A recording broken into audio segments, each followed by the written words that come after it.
उज्जैन नगरी में अर्जुन नाम का एक गरीब युवक रहता था। उसके पिता एक साधु स्वभाव के व्यक्ति थे, जो हमेशा कहते, बेटा, जो भी हो, कभी भी महाकाल पर विश्वास करना कम मत करना। लेकिन अर्जुन अपनी गरीबी और कठिनाइयों से परेशान होकर धीरे धीरे भगवान पर से विश्वास खोने लगा। हर दिन वो महाकाल मंदिर के सामने से गुजरता, पर अंदर नहीं जाता। एक दिन उसकी माँ बहुत बीमार पड़ गई। डॉक्टरों ने कहा कि अब उम्मीद बहुत कम है।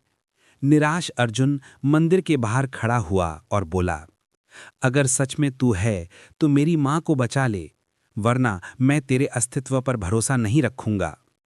उस रात अर्जुन को एक सपना आया। उसने देखा एक विशाल शमशान, जहां महाकाल स्वयं त्रिशूल लेकर खड़े हैं। उनकी आंखों से अग्नि निकल रही है, लेकिन चेहरे पर करुणा थी। महाकाल बोले, अर्जुन, मृत्यु और जीवन दोनों मेरे ही अधीन हैं। जो सच्चे मन से पुकारे, उसके कर्मों के अनुसार मैं मार्ग बनाता हूं।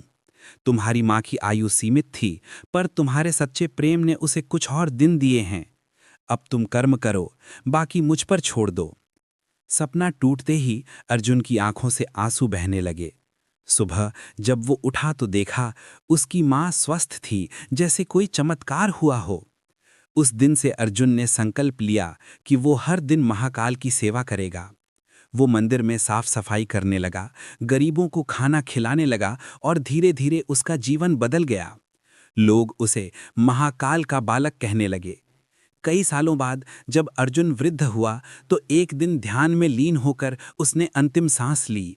लोगों ने देखा उसके होंठों पर मुस्कान थी और महाकाल के मंदिर की घंटियां अपने आप बजने लगीं। काल भी तुम्हारा क्या बिगाड़ेगा, जब महाकाल खुद ही तुम्हारा रखवाला हो।